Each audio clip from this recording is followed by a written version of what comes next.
누나, 제발 가르쳐 주세요.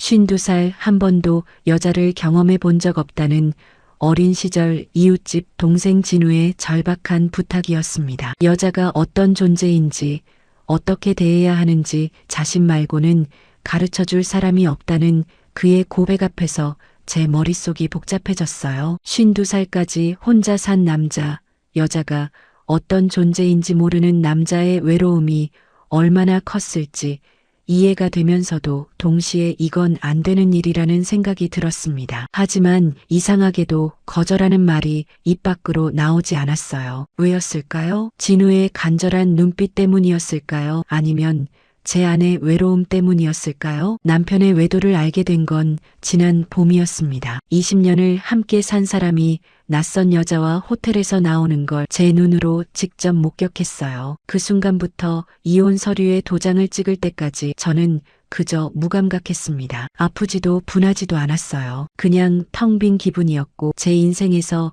20년이라는 시간이 순식간에 무너져 내리는 걸 지켜볼 뿐이었습니다. 어머니의 전화를 받고 서울을 떠나기로 결심했어요. 전남 담양, 대나무 숲이 유명한 고향 마을로 돌아가는 길이었습니다. 20년 만의 귀향이었고 7월 초 일러스트 작업 도구가 든 가방 하나만 들고 고속버스에 올랐습니다. 창밖으로 회색빛 서울의 아파트들이 사라지고 초록빛 대나무 숲과 논밭이 나타났어요. 익숙하면서도 낯선 풍경에 가슴 한쪽이 뭉클해졌습니다. 어머니는 예전과 똑같았습니다. 70대 후반인데도 정정하시고 목소리도 힘차셨어요. 친정집은 한옥을 개조한 2층 건물이었고 2층에 제가 쓸 방이 준비되어 있었습니다. 짐을 풀고 창문을 열자 익숙한 풍경이 펼쳐졌어요. 논밭, 대나무 숲, 그리고 바로 옆에 보이는 집, 진우네 집이었습니다. 어릴 적 매일같이 놀던 이웃집 동생 진우. 저보다 5살 어렸지만 항상 저를 따라다니던 꼬마였는데 이제는 52살이 되었다는 생각에 묘한 기분이 들었습니다. 어머니가 말씀하시길 진우가 제가 온다고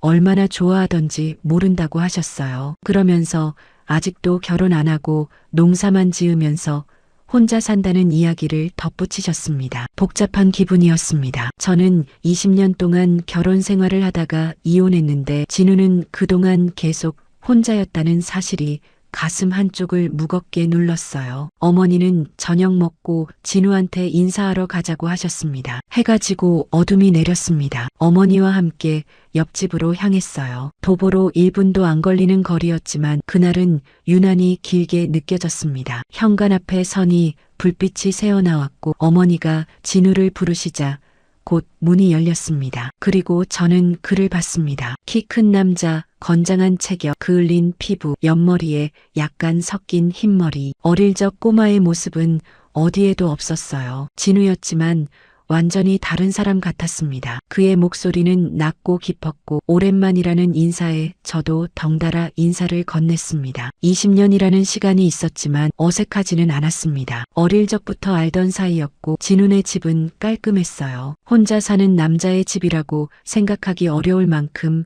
정돈되어 있었습니다. 거실에 앉아 차를 마시며 이야기를 나눴고 서울 생활 이야기, 사진 작업 이야기, 그런 평범한 대화가 이어졌습니다. 1시간쯤 지났을 때 어머니가 먼저 자리를 떴습니다. 천천히 얘기하라는 말씀을 남기고 나가셨고 갑자기 조용해졌어요. 저와 진우만 남았습니다. 진우가 정말 오랜만이라며 제가 결혼하고 서울 가던 날을 기억하냐고 물었습니다. 기억난다고 대답하자 그날 울었다는 고백이 이어졌어요. 누나 안 보는 데서 혼자 집에 와서 울었다는 진우의 말에 제 가슴이 뜨끔했습니다. 왜 울었냐고 물으니 누나 없으면 재미없을 것 같아서였다는 대답이 돌아왔습니다. 친구들도 많았잖냐는 제 말에 진우는 친구들이랑 노는 거랑 누나랑 노는 건 달랐다며 쓸쓸하게 웃었어요. 어릴 때 우리가 맨날 소꿉놀이를 했는데 누나가 항상 자기 아내였고 진짜가 됐으면 좋겠다고 생각했다는 고백이 이어졌습니다. 제 심장이 빨리 뛰기 시작했어요. 그건 어릴 때 생각이었다고 말하자 진우는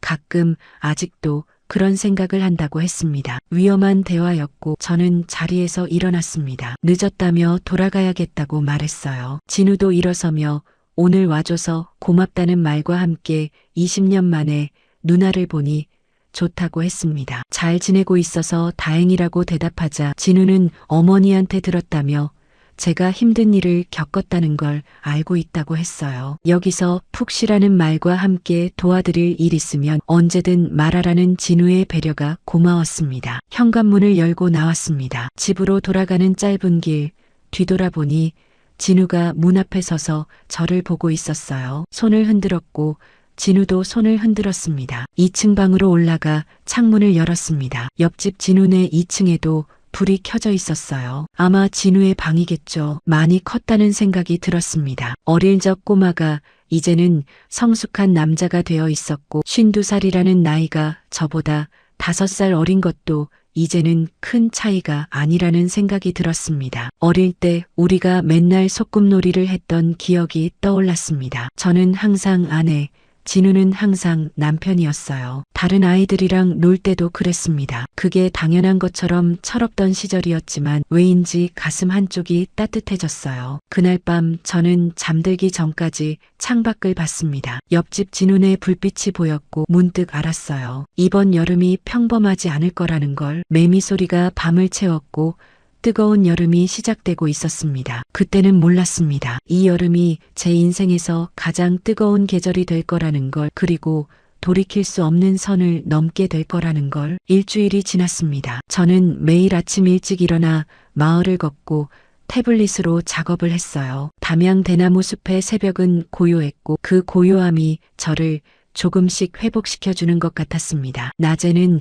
어머니와 함께 텃밭일을 도왔고 땀 흘리며 일하다 보면 서울에서의 복잡했던 일들이 조금씩 잊혀졌습니다. 진우는 가끔 얼굴을 비쳤습니다. 텃밭에서 일할 때 지나가며 인사하거나 어머니께 채소를 가져다 주러 왔을 때 그때마다 우리는 짧게 이야기를 나눴어요. 어릴 적 추억 이야기, 마을 소식 같은 평범한 일상이었습니다. 하지만 그날 밤은 달랐습니다. 유난히 더웠던 7월 중순, 한낮 기온이 35도를 넘었어요. 에어컨 없는 2층 방은 찜통이었고 저는 하루 종일 1층 거실에서 시간을 보냈습니다. 저녁 8시쯤 현관문을 두드리는 소리가 들렸고 어머니가 문을 열자 진우의 목소리가 들렸습니다. 현관으로 나가니 진우가 서 있었어요. 손에 막걸리 한 병과 플라스틱 컵 2개를 들고 있었습니다. 농협회의 끝나고 한잔했는데 집에 가기 싫어서 누나랑 한 잔 더 하고 싶었다는 진우의 얼굴이 약간 붉었어요. 이미 조금 취한 것 같았습니다. 술을 마셨다고 하자 조금만 마셨다며 막걸리 병을 들어 보였습니다. 막걸리를 좋아한다는 걸 기억하고 있었고 어릴 때 어머니가 막걸리 맛을 보여주셨던 일까지 기억하고 있었어요. 그때 옆에서 부러워하던 것도 기억난다며 그래서 더 마시고 싶었다는 진우의 말에 저는 웃었습니다. 마당 평상으로 나갔습니다. 어머니는 벌써 주무시고 계셨고 마당에는 저와 진우만 남았어요. 여름밤이었지만 바람이 불어 시원했습니다. 평상에 앉아 막걸리 잔을 받았고 20년 만에 다시 만난 우리에게 건배하자는 진우의 말에 저도 잔을 들었습니다. 막걸리는 시원했습니다. 목을 타고 넘어가는 느낌이 좋았고 오랜만에 마시는 술이었어요. 진우가 조심스럽게 서울 생활이 많이 힘들었냐고 물었습니다. 어머니한테 이혼했다는 이야기를 들었다며 힘든 건 이혼 전이었고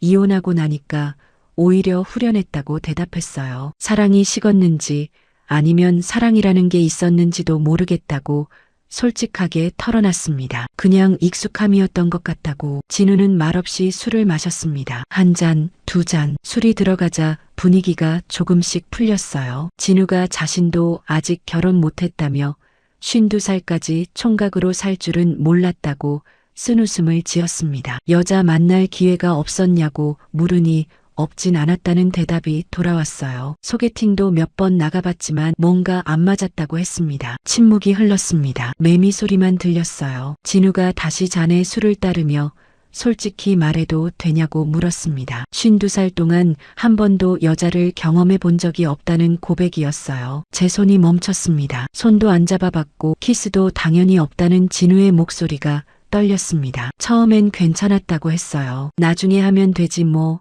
그렇게 생각했는데 30대 지나고 40대 지나고 이제 50대가 넘으니까 힘들다는 고백이 이어졌습니다. 발빛 아래 진우의 얼굴이 보였어요. 진지했습니다. 여자가 어떤 존재인지, 어떻게 대해야 하는지, 뭘 좋아하는지 하나도 모르겠다는 진우의 말에 제 가슴이 답답해졌습니다. 마을 사람들은 농담처럼 아직도 총각이냐고 묻지만 그게 농담이 아니라 진짜라는 걸 아무도 모른다고 했어요. 누나한테만 이런 얘기를 할 수 있다는 진우의 눈빛이 간절했습니다. 왜 나한테냐고 물으니 누나가 유일하게 편한 사람이라는 대답이 돌아왔습니다. 52살 한 번도 여자를 경험하지 못한 채 살아온 세월이 얼마나 외로웠을지 생각하니 제 가슴이 아팠어요. 그래서 나한테 뭘 바라냐고 조심스럽게 물었습니다. 진우는 한참 망설이다가 입을 열었어요. 가르쳐 달라고 했습니다. 여자가 어떤 존재인지, 어떻게 대해야 하는지 자신 말고는 가르쳐 줄 사람이 없다는 진우의 말이 위험한 제안처럼 들렸습니다. 저는 술잔을 내려놓고 진우를 봤어요. 진우의 손이 테이블 위로 올라왔고 손잡는 것도 키스하는 것도 그 이상의 것도 전부 다 모르겠다는 고백이 이어졌습니다. 만나고 싶지만 자신이 없다는 진우. 52살 동안 한 번도 안 해본 사람한테 누가 마음을 주겠냐는 절박함이 묻어났습니다. 저는 막걸리를 한 잔 더 마셨습니다. 머릿속이 복잡해졌어요. 진우의 부탁은 이상했지만 동시에 이해가 됐습니다. 52살까지 혼자 산 남자, 여자가 어떤 존재인지 모르는 남자, 그 외로움이 얼마나 컸을까 생각하니 마음이 아팠습니다. 진우가 다시 불렀습니다. 한 번만 가르쳐 달라는 간청이었어요. 진우의 손이 제 손 쪽으로 조금 다가왔습니다. 테이블 위에서 닿을 듯 말 듯한 거리, 제 심장이 빨리 뛰기 시작했습니다. 이건 안 되는 거 아닌가 하는 생각이 들었지만 이상하게도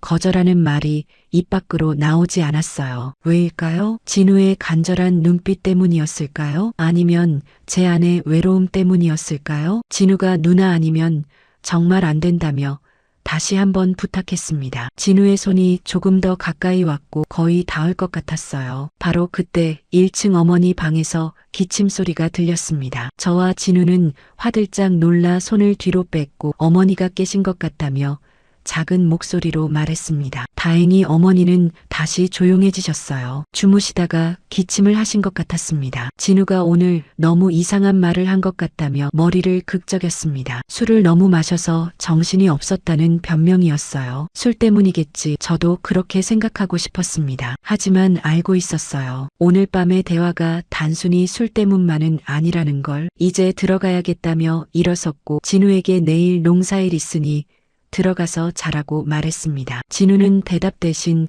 고개만 끄덕였어요. 집으로 돌아와 2층 방으로 올라갔습니다. 침대에 누웠지만 잠이 오지 않았어요. 진우의 목소리가 계속 귓가에 맴돌았습니다. 가르쳐달라는 간청, 누나 아니면 정말 안 된다는 절박함. 이불을 뒤집었습니다. 왜 나한테 이런 부탁을 하는 거냐고 혼자 중얼거렸지만 동시에 알고 있었어요. 제 마음 한 구석이 흔들리고 있다는 걸. 20년 결혼 생활 동안 느끼지 못했던 뭔가가 지금 이 순간 제 안에서 깨어나고 있다는 걸. 창문 너머로 옆집 진우네 2층 불빛이 보였습니다. 진우도 잠들지 못하고 있는 것 같았어요. 그날 밤 저는 새벽까지 잠들지 못했고 뭔가 변했다는 걸 알았습니다. 오늘 밤 이후로 저와 진우 사이에 보이지 않는 선이 그어졌다는 걸. 그 선을 넘을 것인가 말 것인가 그건 아직 모르겠지만 분명한 건 이미 마음은 흔들리기 시작했다는 것이었습니다. 며칠이 지났습니다. 저는 진우의 부탁에 대해 계속 생각했어요. 하루 종일 태블릿을 들고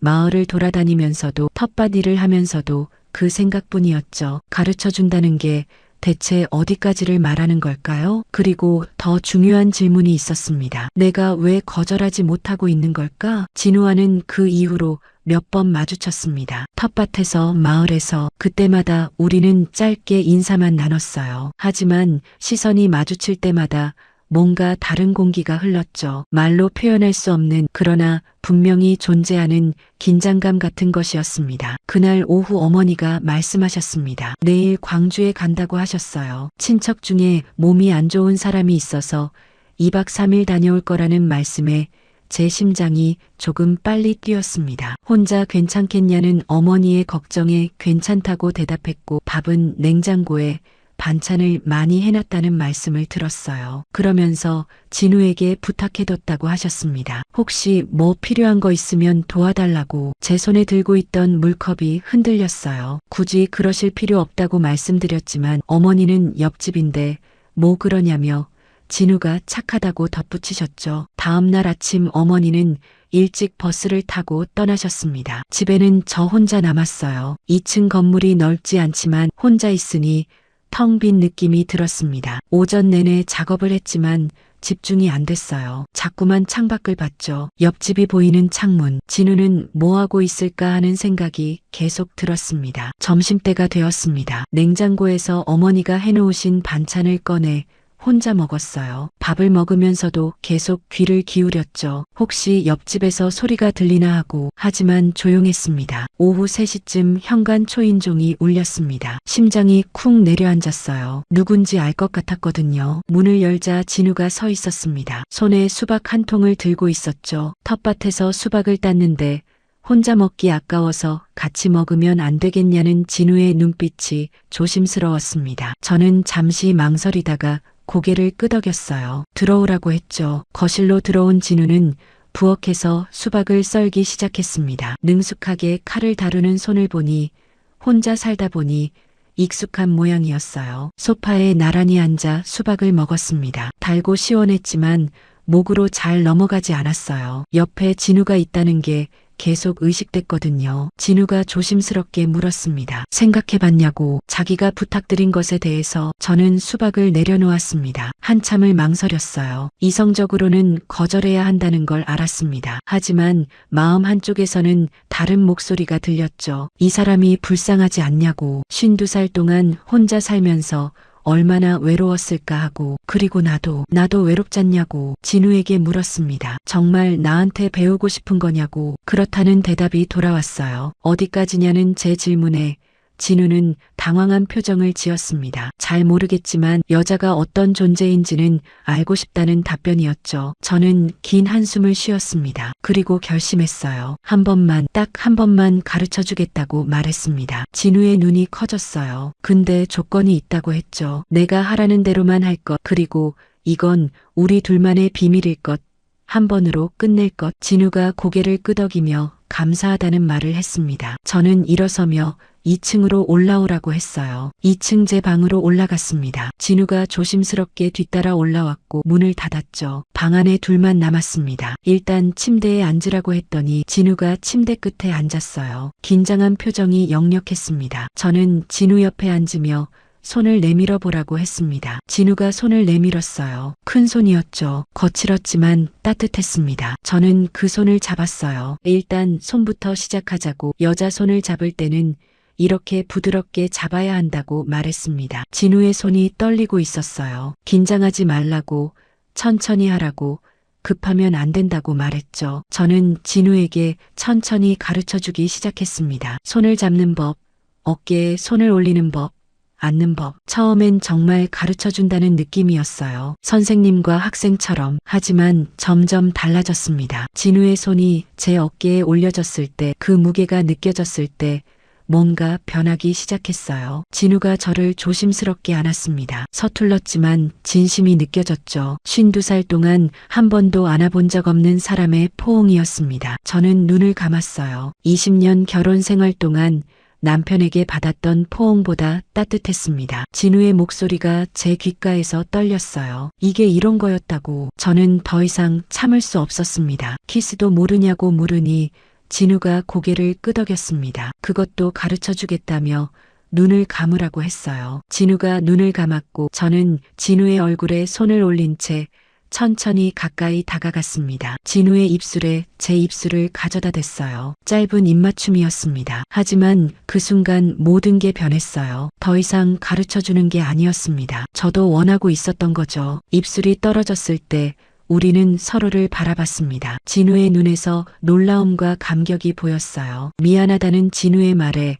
왜 미안해 하냐고 물었죠. 가르쳐주는 척 했는데 사실은 나도 원하고 있었다고 말했습니다. 진우가 제 손을 잡았어요. 누나도 외로웠냐는 물음에 제 눈에서 눈물이 흘렀습니다. 그렇다고 대답했죠. 나도 외로웠다고. 진우가 저를 꼭 안아줬습니다. 이번엔 서툴지 않았어요. 확실했죠. 더 알고 싶다는 진우의 말에 어디까지냐고 되물었고 전부 다라는 대답이 돌아왔습니다. 저는 진우를 침대 위로 밀었어요. 그리고 그 위에 올라가며 말했습니다. 그럼 내가 다 가르쳐 주겠다고. 더 이상 이성이 작동하지 않았어요. 20년 동안 억눌렀던 무언가가 터져나왔습니다. 그날 오후 여름 햇살이 커튼 사이로 들어오는 방에서 우리는 선을 넘었습니다. 진우는 처음으로 여자를 알았고 저는 처음으로 진짜 원하는 걸 느꼈어요. 시간이 얼마나 지났는지 몰랐습니다. 다만 알 수 있었던 건 이제 돌아갈 수 없다는 것, 그리고 후회하지 않는다는 것이었죠. 해가 지기 시작했습니다. 우리는 나란히 누워 천장을 바라봤어요. 진우가 감사하다고 말했습니다. 52살 만에 처음으로 행복하다는 진우의 목소리에 눈물이 묻어났어요. 저도 오랜만이라고 말했습니다. 이렇게 살아있다는 느낌. 우리는 한참을 그렇게 누워 있었습니다. 창밖에서 매미 소리가 들렸고 뜨거운 여름이 우리를 감싸고 있었어요. 다음 날도 그 다음 날도 어머니가 돌아오시기 전 2박 3일 동안 우리는 매일 밤을 함께 했습니다. 낮에는 각자의 일을 했어요. 저는 작업을 하고 진우는 농사일을 했죠. 하지만 밤이 되면 다시 만났습니다. 마치 신혼부부처럼, 아니 어쩌면 신혼부부보다 더 열정적으로. 그 사흘은 제 인생에서 가장 뜨거운 시간이었습니다. 마지막 밤에 진우가 제 품에 안겨 말했어요. 아쉽다고. 저도 이대로 시간이 멈췄으면 좋겠다고 생각했죠. 진우는 이 사흘이 자기 인생에서 가장 행복한 시간이었다고 했습니다. 저는 진우의 머리를 쓰다듬었어요. 나도 오랜만에 살아있다는 걸 느꼈다고 말했죠. 그때 진우가 말했습니다. 사랑한다고. 어릴 때부터 계속 사랑했다고. 제 손이 멈췄어요. 진우의 눈에서 눈물이 흘렀습니다. 소꿉놀이 할 때부터 진심이었다는 고백. 누나가 제 아내였으면 좋겠다고 진심으로 바랐다는 말에 제 눈에서도 눈물이 흘렀어요. 대답 안 해줘도 된다며 그냥 말하고 싶었다는 진우를 더 세게 안았습니다. 나도 그렇다고 말하고 싶었지만 그 말은 입 밖으로 나오지 않았어요. 말하는 순간 돌이킬 수 없을 것 같았으니까요. 그날 밤 우리는 아침까지 잠들지 않았습니다. 마지막이라는 생각에 모든 걸 쏟아부었어요. 그리고 새벽이 밝아올 때쯤 진우가 자기 집으로 돌아갔죠. 오후에 어머니가 돌아오셨습니다. 다녀왔다는 어머니의 목소리에 저는 화들짝 놀랐어요. 거실에서 TV를 보는 척하고 있었지만 사실은 긴장하고 있었습니다. 잘 지냈냐는 어머니의 물음에 잘 지냈다고 대답했죠. 어머니가 집안을 둘러보시며 혼자서도 잘 지냈다고 칭찬하셨어요. 진우는 잘 챙겨줬냐는 질문에 가슴이 철렁했습니다. 가끔 들렀다고, 수박도 가져다 줬다고 대답했어요. 거짓말은 아니었죠. 다만 전부를 말하지 않았을 뿐입니다. 그날부터 우리는 철저하게 연기했습니다. 어머니 앞에서 진우와 저는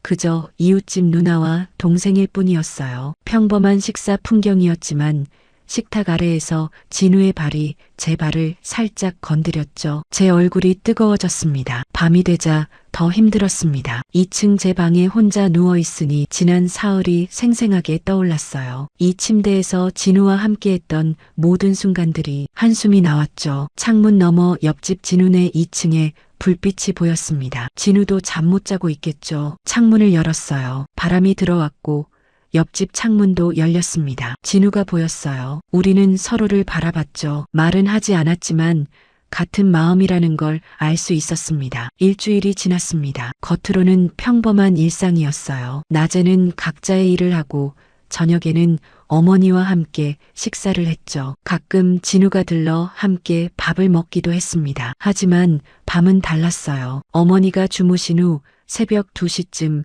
제 방문을 조심스럽게 두드리는 소리가 들렸습니다. 매우 작은 소리였지만 저는 알아들었어요. 문을 열면 진우가 서 있었고 조용히 방으로 들어왔죠. 우리는 항상 조용히 해야 했습니다. 어머니가 깨실까봐 조마조마했어요. 소리를 내지 않으려 애썼고 시간도 제한적이었죠. 1시간 정도 지나면 진우는 다시 옆집으로 돌아가야 했습니다. 그렇게 우리는 비밀 관계를 이어갔습니다. 낮에는 이웃집 누나와 동생, 밤에는 연인. 하지만 점점 불안해졌어요. 어머니가 눈치채실까봐, 마을 사람들이 이상하게 볼까봐. 어느 날 저녁 어머니가 말씀하셨습니다. 요즘 왜 그러냐고. 안색이 안 좋고 제대로 못 자는 것 같다는 말씀에 가슴이 철렁했어요. 괜찮다고, 그냥 더워서 그렇다고 대답했습니다. 더 큰 문제는 마을 사람들이었습니다. 주희가 돌아왔다더니 진우랑 자주 보인다는 동네 아줌마들의 수군거림이 들렸어요. 맨날 같이 있다는 이야기들. 어머니가 동네에서 소문 안 나게 조심하라고 하셨죠. 사람들 입이 무섭다며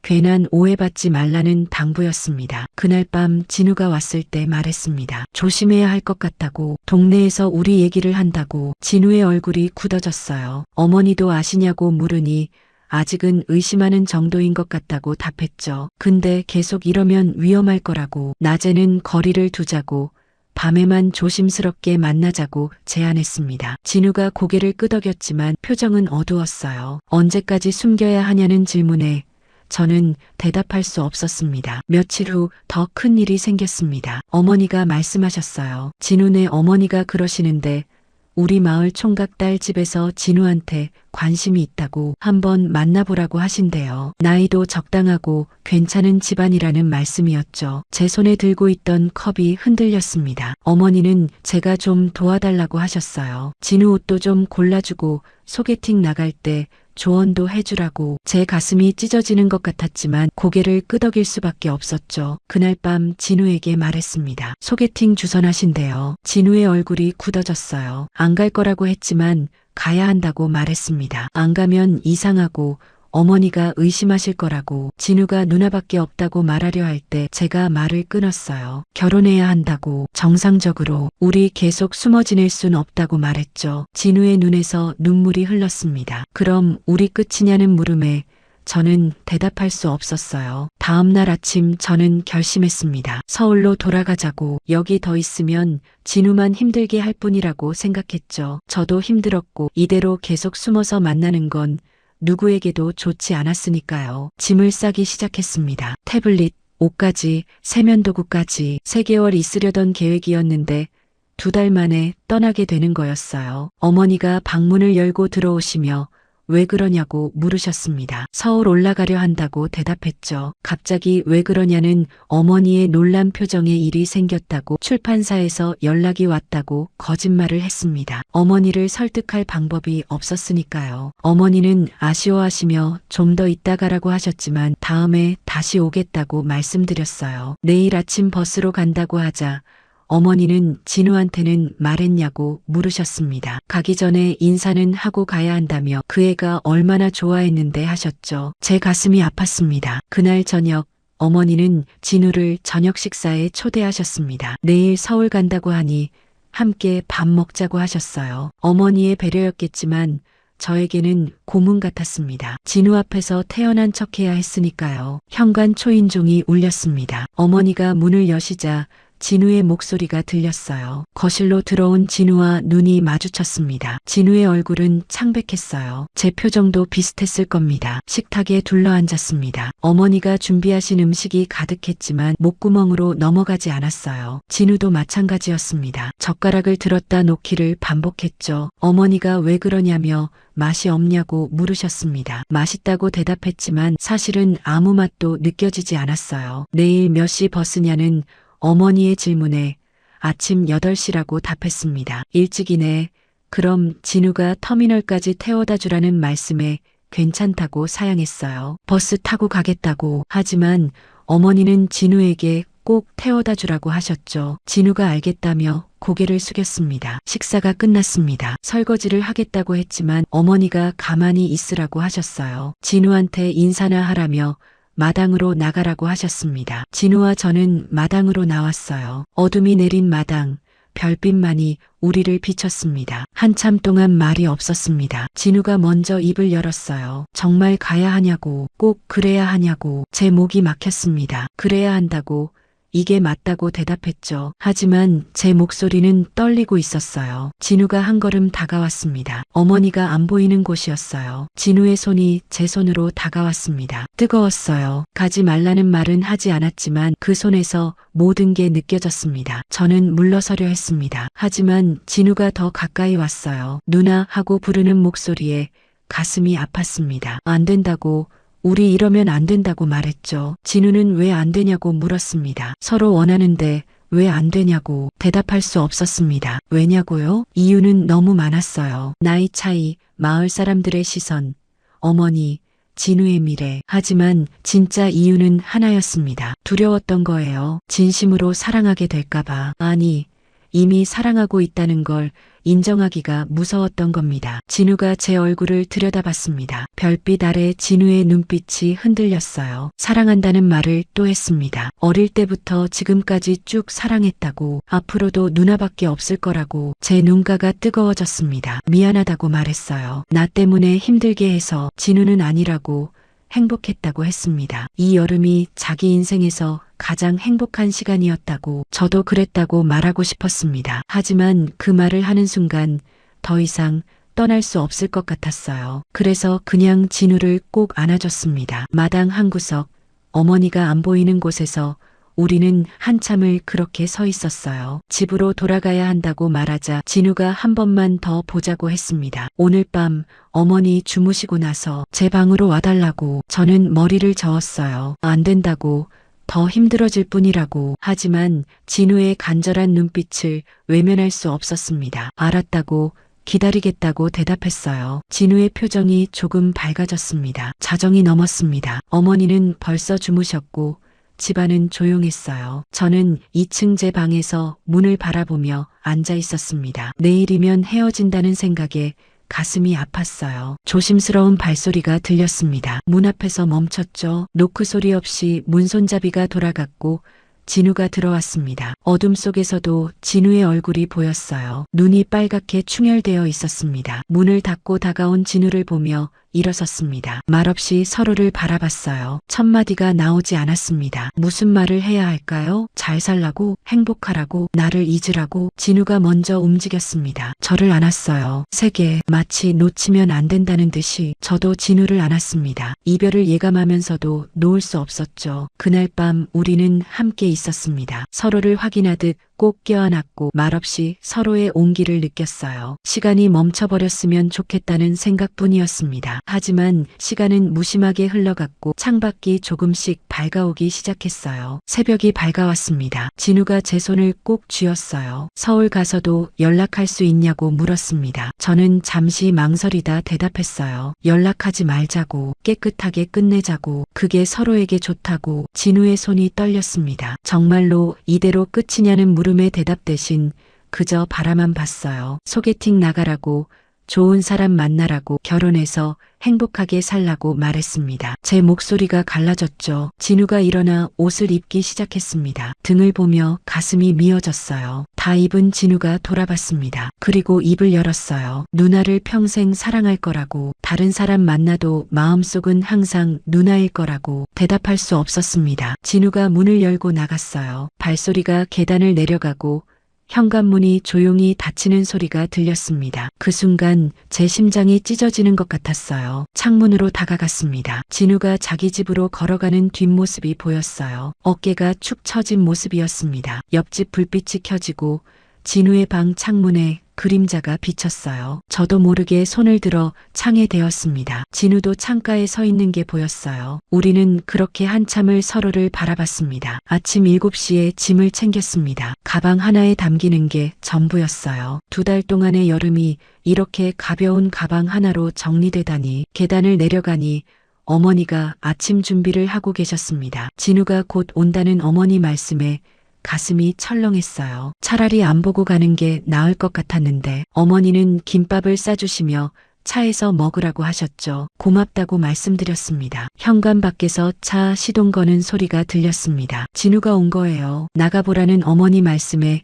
가방을 들고 밖으로 나갔어요. 진우가 차에서 내려 짐을 받아 트럭 뒤에 실었습니다. 말없이 어머니가 나오셔서 잘 다녀오라며 손을 흔들어 주셨어요. 차에 올라탔습니다. 진우도 운전석에 앉았죠. 시동을 걸고 천천히 출발했어요. 백미러로 어머니 모습이 점점 작아지는 게 보였습니다. 터미널까지는 30분 거리였습니다. 차 안은 조용했어요. 라디오도 틀지 않았고 아무 말도 하지 않았습니다. 그냥 창밖만 봤어요. 익숙한 풍경들이 지나갔습니다. 대나무 숲, 논밭, 작은 가게들, 이제 다시 볼 수 없을지도 모르는 풍경들이었어요. 터미널에 도착했습니다. 진우가 차를 세우고 짐을 내려줬어요. 표는 이미 예매해뒀다며 건네줬습니다. 언제 했냐고 물으니 어제 했다는 대답이 돌아왔죠. 어머니가 부탁하셨다고 매표소 앞에 섰습니다. 이제 정말 헤어져야 할 시간이었어요. 진우가 조심히 가라고 했습니다. 저도 잘 지내라고 대답했죠. 더 할 말이 없었어요. 아니, 너무 많아서 아무것도 할 수 없었습니다. 진우가 손을 내밀었습니다. 악수를 하자고. 저는 그 손을 잡았어요. 따뜻했습니다. 손을 놓고 싶지 않았지만 놓아야 했어요. 버스 시간이 되었습니다. 승강장으로 향했어요. 몇 걸음 걷다가 뒤돌아봤습니다. 진우가 그 자리에 서서 저를 보고 있었어요. 손을 흔들었습니다. 진우도 손을 흔들었죠. 버스에 올랐습니다. 창가 자리에 앉아 밖을 봤어요. 진우가 아직도 서 있었습니다. 버스가 출발했어요. 진우의 모습이 점점 작아졌고 마침내 보이지 않게 되었습니다. 눈물이 흘렀습니다. 참았던 게 터져나왔어요. 옆자리 승객이 휴지를 건네주었지만 사양했습니다. 그냥 흐르는 대로 두고 싶었어요. 서울로 가는 길, 창밖 풍경을 보며 생각했습니다. 이번 여름은 뭐였을까요? 잘못된 선택이었을까요? 후회하냐고 물으면 아니라고 대답할 거예요. 진우를 사랑했으니까요. 비록 짧은 시간이었지만 진심이었으니까요. 서울에 도착했습니다. 이혼 후 혼자 사는 집으로 돌아왔어요. 텅 빈 공간이 더 외롭게 느껴졌습니다. 짐을 풀고 침대에 누워 천장을 봤어요. 앞으로 어떻게 살아가야 할까 생각했습니다. 한 달이 지났습니다. 저는 다시 일상으로 돌아왔어요. 출판사 미팅을 하고 작업을 하고 평범한 생활을 이어갔습니다. 하지만 밤이 되면 달랐어요. 진우 생각이 났습니다. 어떻게 지내고 있을까? 소개팅은 나갔을까? 어머니가 가끔 전화하셨습니다. 잘 지내냐고, 밥은 잘 먹냐고, 그러면서 진우 이야기를 하셨어요. 소개팅 나갔는데 잘 안 됐다고, 또 다른 사람 소개받았다고. 그 이야기를 들을 때마다 제 가슴 한쪽이 무거워졌습니다. 석 달이 지났습니다. 어느 날 밤 전화가 왔어요. 모르는 번호였습니다. 받을까 말까 망설이다가 받았어요. 진우였습니다. 목소리만 들어도 알 수 있었어요. 누나 하고 부르는 목소리에 가슴이 뛰었습니다. 어떻게 지내냐는 물음에 잘 지낸다고 대답했어요. 진우도 잘 지낸다고 했습니다. 하지만 목소리는 힘이 없었어요. 한참 침묵이 흘렀습니다. 진우가 다시 입을 열었어요. 보고 싶다고, 매일 밤 누나 생각만 한다고, 소개팅도 나가봤지만 마음이 안 간다고, 계속 누나만 생각난다고. 저도 그렇다고 말하고 싶었습니다. 하지만 참았어요. 그러면 안 된다는 걸 알았으니까요. 좋은 사람 만나라고, 꼭 행복하라고 말했습니다. 진우는 대답 대신 한숨만 쉬었어요. 노력해보겠다는 진우의 말에 그래야 한다고 대답했습니다. 전화를 끊었어요. 핸드폰을 들고 한참을 앉아 있었습니다. 이게 맞는 건가 싶었어요. 서로 사랑하는데 왜 이렇게 떨어져 있어야 하는 걸까? 반년이 지났습니다. 어머니가 전화하셨어요. 진우가 계속 소개팅을 나가고 있다는 소식이었습니다. 이번엔 괜찮은 사람을 만난 것 같다고, 자주 만난다고 하셨어요. 축하한다고 말했습니다. 8달이 지났습니다. 어머니가 다시 전화하셨어요. 진우가 결혼 준비 중이라는 소식이었습니다. 마을 옆 동네 여자와 결혼하기로 했다고, 착한 사람이라고, 다행이라며 기뻐하시는 어머니 목소리를 들으며 저도 잘 됐다고 말했어요. 가슴이 아팠습니다. 하지만 이게 맞다고 생각했어요. 진우는 정상적인 삶을 살아야 했고 저는 그럴 자격이 없었으니까요. 1년이 되었습니다. 진우가 결혼했다는 소식을 어머니를 통해 들었어요. 결혼식은 조촐하게 했다고, 신부가 정말 착하다고, 잘 살 거라고 하시는 어머니 말씀에 축하한다고 말했습니다. 그날 밤 저는 오랜만에 울었습니다. 진우가 이제 다른 사람의 남편이 되었다는 사실이 실감났어요. 더 이상 제 진우가 아니라는 것, 그래야 하는 거라는 걸 알면서도 가슴이 찢어지는 것 같았습니다. 그 여름의 기억은 이제 조금씩 희미해졌습니다. 하지만 완전히 지워지지는 않았어요. 가끔 여름밤 매미 소리를 들으면 생각납니다. 담양 대나무 숲의 바람소리, 평상에서 마시던 막걸리, 진우의 따뜻한 체온, 그리고 사랑한다던 목소리가요. 후회하냐고 물으면 아니라고 대답할 거예요. 그 여름은 제 인생에서 가장 뜨거웠던 계절이었으니까요. 비록 짧았지만 진심으로 사랑했던 시간이었으니까요. 지금도 가끔 창밖을 보며 생각합니다. 진우는 행복할까요? 아내와 잘 살고 있을까요? 저를 잊었을까요? 아니면 가끔은 그 여름을 떠올릴까요? 알 수 없습니다. 하지만 한 가지는 확실해요. 저는 진우를 평생 잊지 못할 거라는 것, 그리고 그 여름이 제 인생에서 가장 아름다웠던 시간이었다는 거예요. 이제 계절은 다시 여름입니다. 창밖에서 매미 소리가 들려요. 눈가가 뜨거워집니다. 진우야, 행복하게 살아. 그리고 고마워. 그 여름을 함께 해줘서 당신 덕분에 나는 다시 살아있다는 걸 느낄 수 있었어. 여기까지가 오늘의 이야기였습니다. 노후의 여정을 함께 해주셔서 진심으로 감사드립니다. 오늘 이야기가 마음에 드셨다면 구독과 좋아요, 알림 설정 부탁드립니다. 그리고 댓글로 여러분은 지금 어디에서 이 영상을 시청하고 계신지 알려주세요. 여러분의 이야기가 궁금합니다. 다음 이야기에서 또 만나 뵙겠습니다. 감사합니다.